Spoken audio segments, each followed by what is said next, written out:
Hey guys, welcome back to the channel. Today is going to be another Canadian Soldier Reacts video. And today we're going to be looking at the U.S. Army's Arctic Warriors. This is a promotional video put out by the U.S. Army themselves. So they're going to be showing you what they want to show you, which is oftentimes better than what civvies are going to be showing you. But at the same time, they're also going to be putting the best slant that they can on it. So I'm going to try to compare and contrast this with what we do, or we did, in Canada when I get out in 1998. So let's do it. This place wants you dead. It does not like us in the wintertime. You got to get zen with the environment that you're in, and it doesn't matter, if it's Arctic or jungle or what have you. You have to understand where you are. Being pushed all the way to the edge and then figuring out what you can handle in this schoolhouse. Okay, so first things, you got to get zen with the environment that you're in. That statement kind of rubbed me the wrong way a little bit. I mean, you definitely need to understand that the environment that you're in. So let me take a quick second and just give you an idea of, again, so I was 1 RCR. I was in for 12 years. In those 12 years, I did the winter warfare, the basic winter warfare course, I think 12 times. And the advanced winter warfare course, not as many times, but basically every year, every single soldier in my battalion requalified on the basic winter warfare course. We were out there anywhere between 3 and 6 weeks a year, plus sometimes extra exercises or deployments on top of that. We lived outside in the winter in northern Ontario, sometimes down to minus 56-degree weather. So I don't know, you have to get zen with it. Just doesn't sit right with me. You have to know what you're doing. You have to respect it. You have to respect, what you have to do there. I don't know that I don't, maybe he's not really making light of it. Maybe he means something else by that. Maybe I'm just reading too much into it. Who knows? House definitely does that. So I think what I'm seeing there, that's interesting. So I think I'm seeing mountain touring skis there, which we use mountain touring skis. So a mountain touring ski is, if you picture a downhill ski, so the width of a downhill ski, the length of a downhill ski, but it's got essentially a cross-country binding on it. In our case, it was literally just a plastic plate with a heel grip on it. And then we would strap our muckluck, in our mucklucks, we would strap into that. These guys seem to have some sort of an extra something around their legs. I have no idea what that is. We never used anything like that.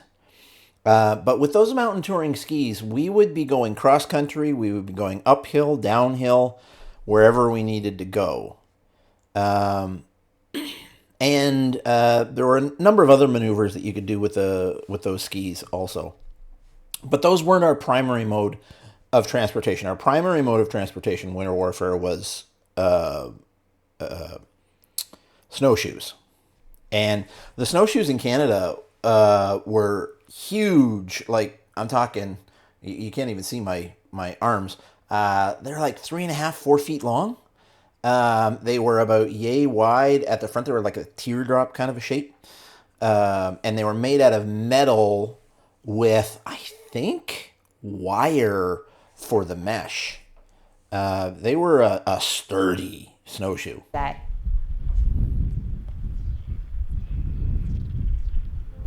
Sometimes, enemies don't fire weapons. Adversaries like ice, wind, and snow have slowed down and even halted military campaigns. The primary thing that we're trying to teach here at NWTC is over snow mobility and sustainment. Historically, if you look at the Russo-Finnish War, It's winter ups. being able to sustain through harsh conditions pretty much wins the battle. Nestled in the heart of the Yeah, so in the winter, on our winter exercise, and we did one every year, and on our winter warfare training, we just did everything. There was one time we were in Meaford. We went out. It was snowing. There was like, I don't know, 4 or 6 feet of snow on the ground. We started our ruck march out to the position. We were going to do a defensive position, at least for the first like 4 days or something like that. We were going to do defense in position, and we rucked out. It was about, I don't know, 10, 12 miles, something like that. Pulling all our gear on the sled, carrying our rucks on our backs. 2 guys in the traces, 1 guy on the tiller bar. By the time we got to position, we got our tent set up. It was like, I don't know, 2 o'clock in the morning. The next morning, it started warming up. It started to rain. All of the snow went away. It became, and we're digging in at this point, right? We thought we were going to be digging into snow berms, right? Making snow berms and putting wood in front of our trenches. But no, the snow went away, and we had to start digging into the mud. Now we're covered in mud, absolutely soaked, and the temperature dropped to minus like 28 or something like that. So these are the kinds of changing conditions that you have to deal with. And they didn't pull us in. There was only one time in my entire time in 1RCR, there was only one exercise that they pulled us in off of. And that's because I think like 6 or 8 guys got hypothermia at the same time. It was amazing.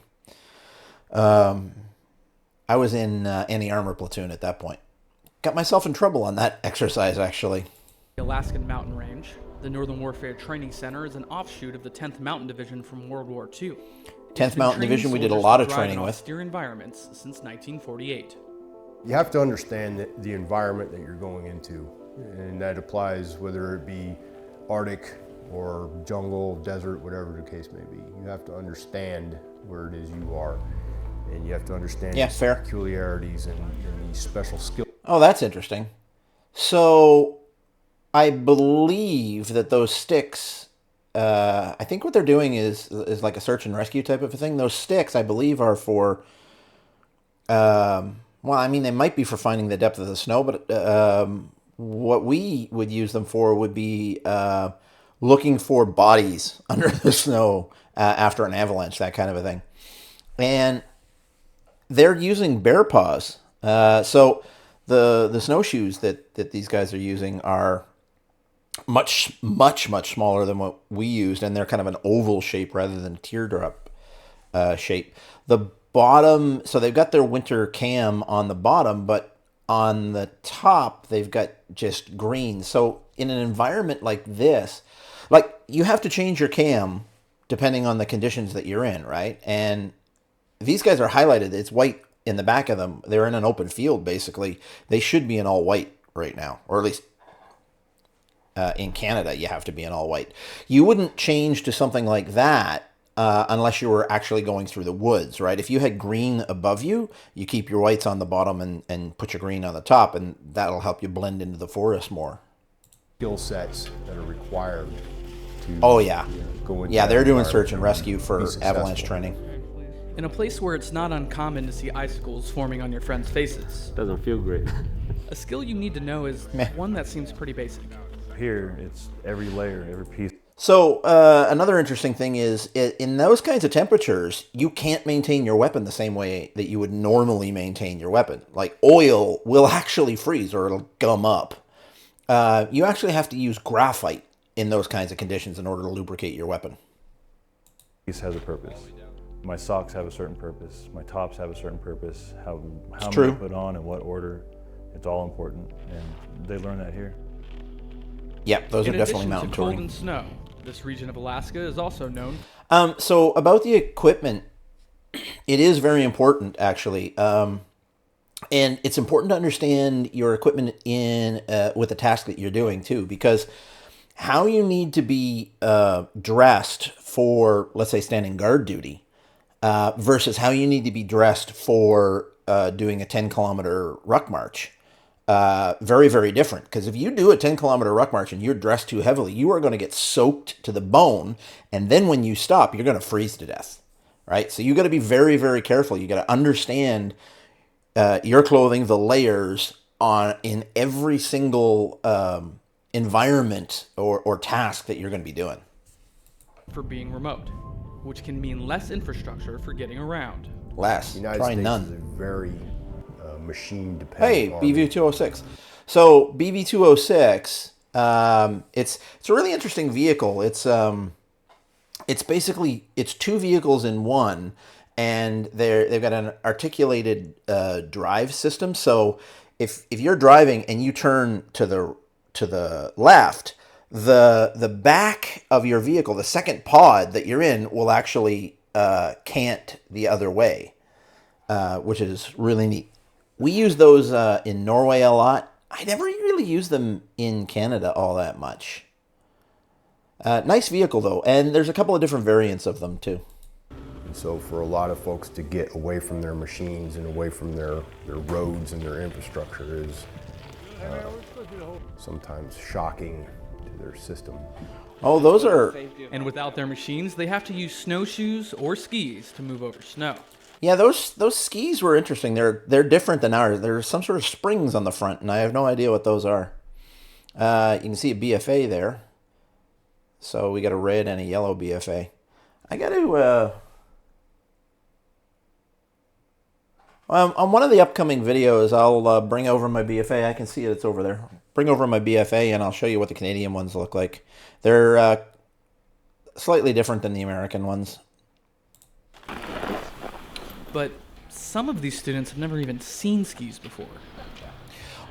Oh, the other thing about the mountain touring skis is you actually have to wax those mountain touring skis the same way that you would cross-country skis. So we did an entire course, pretty near every year, on how to wax your skis for the changing conditions. It was a very important thing to do. The skiing was difficult. I was never a skier. No, never touched skis. I didn't fall coming down that one though. Glad about that. It's not like snowshoeing. It's like, okay, I've rucked with snowshoes before, and then boom, skis. Spread them out more, man.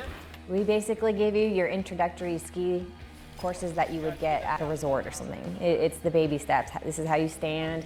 This is how you walk. This is how you go downhill. This is how you stop. Wow. You know, once I got on the skis and fell a bajillion times.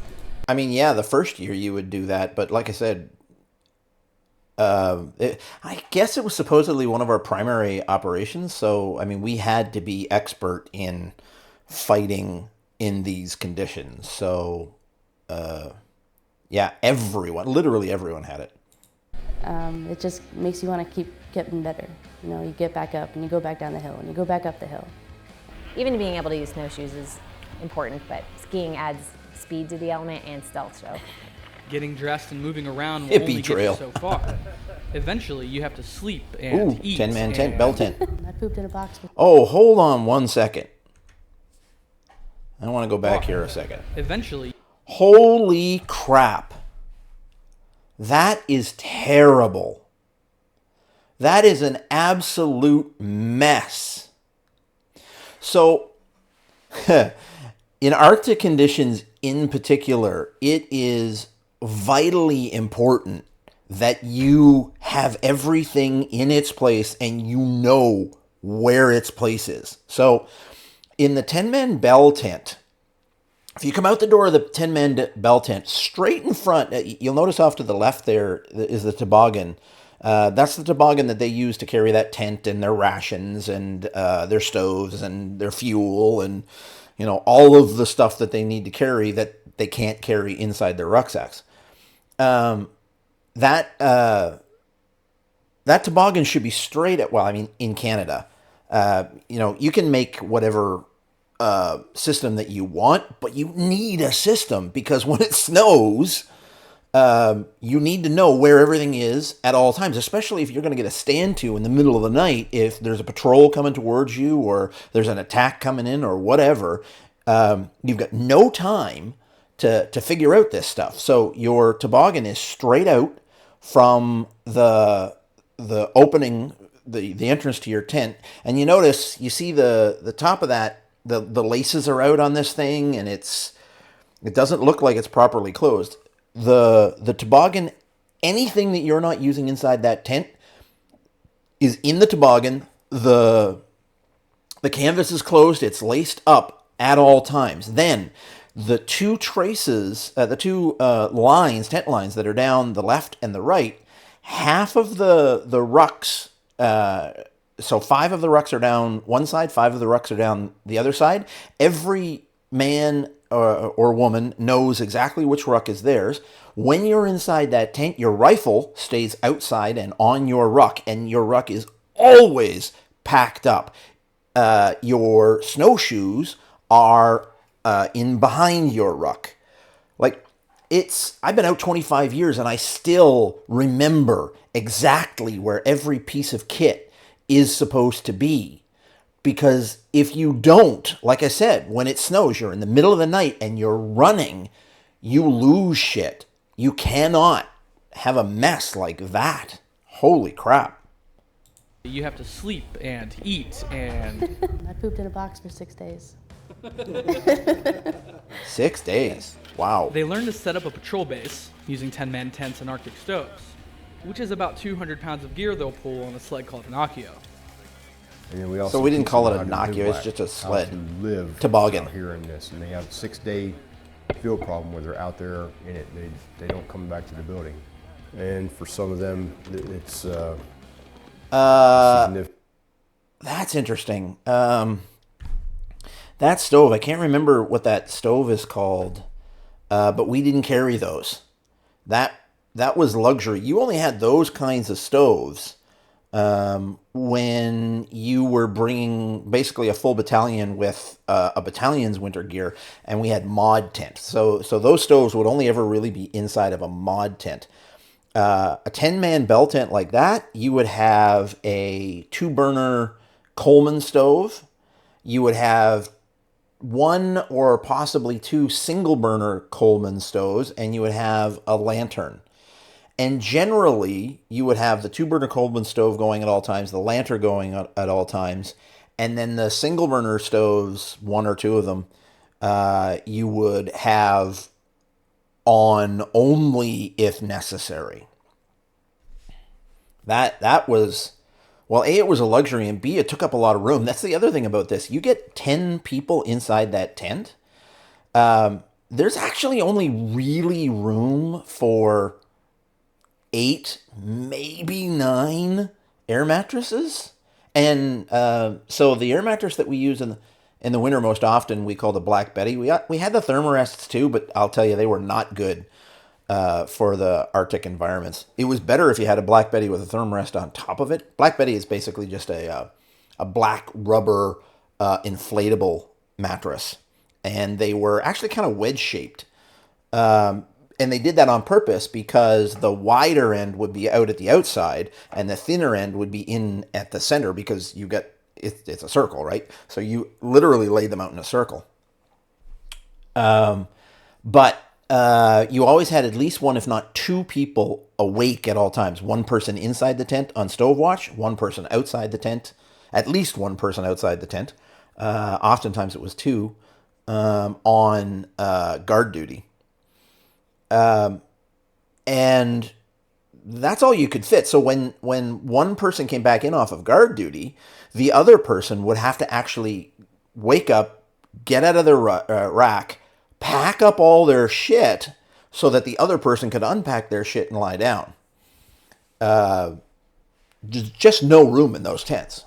Building, and for some of them, it's a significant emotional event for them. That's a pretty accurate statement.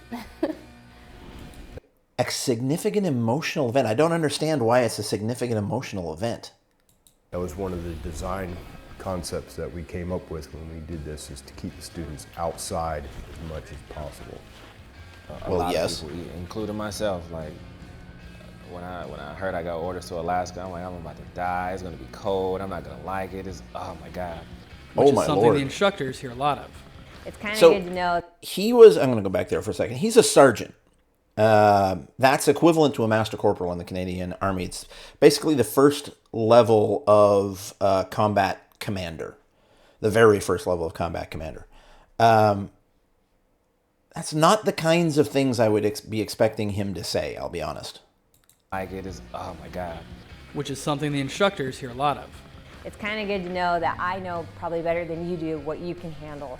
And I love seeing them get pushed to the breaking point, and then they break through it, and then they have nothing but the utmost respect for what we do here, because it does get rough.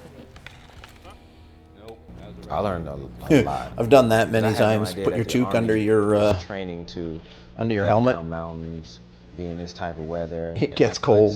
The future of the Army in perspective. Like, we might be fighting people in this kind of weather, having to do this kind of training. You don't ever want to forget Yep. things took you so long to learn. It'd be a huge mistake on our part. When people think of this school, if there was one word that you want people to think of, what would it be? Essential. Essential would be one word descriptor. Absolutely. Fair. Essential. Yeah, it's a lifesaver. Yeah, knowing this this stuff is absolutely a lifesaver out there. You can't. Oh, what's going on here? Oh, okay. We're in the credits. Yeah, knowing this stuff.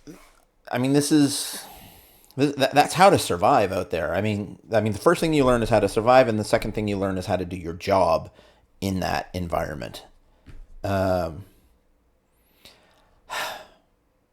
So watching this, it seems like this is not something that everybody gets. I mean, it seems like they picked people to do this kind of similar to how we pick people to go on the jump course, which is a little bit strange to me. I mean, I get it that the United States Army is really, really big, so that I guess you can have more specialized units. I guess that's what the real difference is, right? We weren't exactly a specialized unit. We learned how to do pretty much everything. But if you can have, one unit that's just for Arctic warfare, but that seems a little short-sighted to me, right? Because, well, I don't know. I guess it depends on the situation. But anyway, yeah. So I guess that's about it. I don't want to be that guy that says, "Hey, everybody's got to be like us." I mean, there's a lot of similarities to what we did, but there were a few things there that I'll be honest, I think they could do better. But anyway, that's just my opinion, right? Your opinion may vary. Thanks for watching, guys, and I will see you on the next one. Take care. Bye.